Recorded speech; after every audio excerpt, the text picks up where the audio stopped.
ক্রমবর্ধমান উত্তেজনা কমাতে পাকিস্তান ও আফগানিস্তানের মধ্যে মধ্যস্থতার প্রস্তাব দিয়েছে রাশিয়া। রাশিয়ার পররাষ্ট্র মন্ত্রণালয়ের মুখপাত্র মারিয়া জাখারোভা এই তথ্য জানিয়েছে।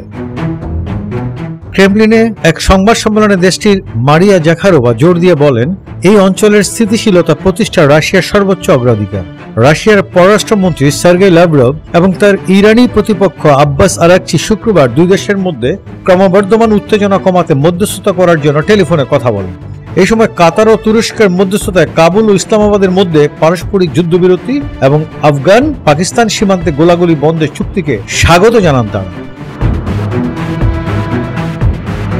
জাখারোভা পাকিস্তান ও আফগানিস্তানকে গুরুত্বপূর্ণ আঞ্চলিক অংশীদার হিসেবে বর্ণনা করেন এবং সতর্ক করে বলেছেন, তাদের মধ্যে সীমান্ত উত্তেজনা আঞ্চলিক নিরাপত্তার জন্য গুরুতর হুমকি সৃষ্টি করতে পারে। তিনি আরো বলেন যে এই ধরনের পরিস্থিতিতে মধ্যস্থতার প্রচেষ্টা টেকসই শান্তি প্রতিষ্ঠায় সহায়ক হয়।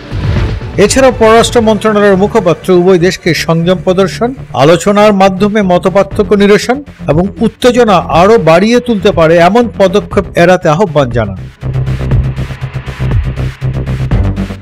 এর আগে ইস্তাম্বুলে পাকিস্তান ও আফগান তালেবান সরকারের মধ্যে দ্বিতীয় দফা আলোচনা কোনো অগ্রগতি ছাড়াই শেষ হওয়ার পর এবং পাকিস্তানি প্রতিনিধি দল দেশে ফিরে আসার পর এই প্রস্তাব দিল রাশিয়া।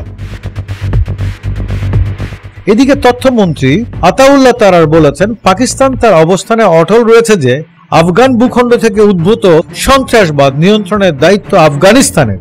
সাম্প্রতিক মাসগুলোতে পাকিস্তান বারবার তালেবান কর্তৃপক্ষকে আফগানিস্তানের অভ্যন্তরে সশস্ত্র গোষ্ঠীগুলোর বিরুদ্ধে ব্যবস্থা না নেওয়ার অভিযোগ করেছে।